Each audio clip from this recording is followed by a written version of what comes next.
first time.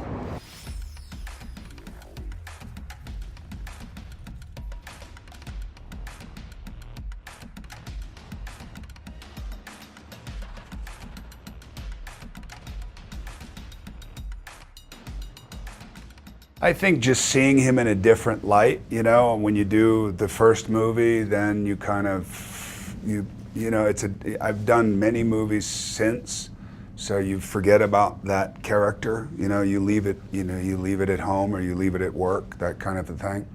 So to revisit the character, you're having to remember or watch the first movie again, where was he at? You look at the story of what we came up with and what Taylor Sheridan came up with, and how do we make him a little more sensitive? How do we crack the arrogance a little bit? How do we, you know, it's just a process. You know, there's a lot of different things about this movie than there are about the first movie. And I really, really enjoy, especially characterly, behaviorally, where this movie went.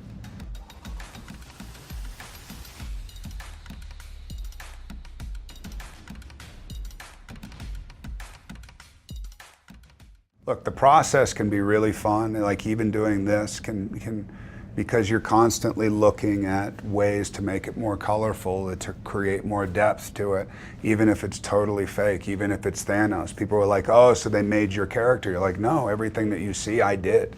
You know, it was mocap and it was all there, and I'm doing scenes with people. With this, you feel like you're actually going through it. You know, we're out there, we're in the middle of the desert, you know, surrounded by military, surrounded by all that stuff. It's a much more emotional platform. So I think that's the difference when something's based in reality. It's just more personal involvement.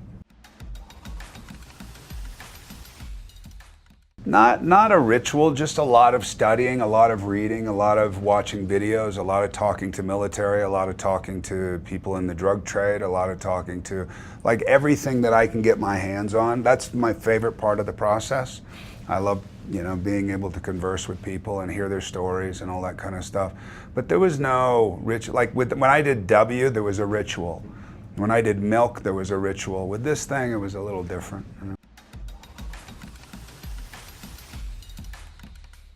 I did, a little bit. I mean, we went to a few restaurants, which was amazing. We were working a lot, you know, and on the first Sicario, we weren't in Mexico City. We were, where were we? I don't remember. Was it Veracruz? I think Veracruz.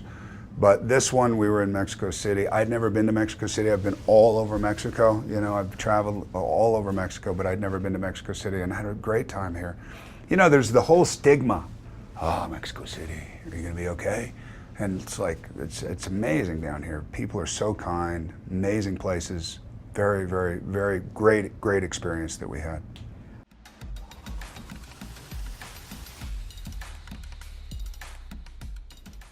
Well, it's not a documentary. It is a fictional account of a current event, but I think that, you know, it's important for me to differentiate the Mexican people with the cartel people. You know what I mean? When people think of Mexico right now, they're thinking of just cartel. It's a massive, massive issue, and I know it's a massive issue. Like drugs have always been a massive issue in our country. If you go to Thailand, you know, drugs have been a massive opium. You know, growing have been a massive issue, and that, you know, so it's there to be talked about. But I think the idea of separating Mexico with America even further, I don't think helps in any way. So hopefully it'll bring the conversation to the table all the way around, as opposed to you're bad, I'm good, you're bad, I'm good. You know, I don't like that type of with a Radiohead t-shirt. I don't know if it's my favorite band, but it's pretty high up there. Yeah, Johnny Greenwood did the music for Inherent Vice. He also did the music for There Will Be Blood, which I thought was genius. And there's something kind of transcendent about that music. I think that music's amazing. I think those guys are incredible. You know, and they're great shirts too. Yeah. You know? Right on.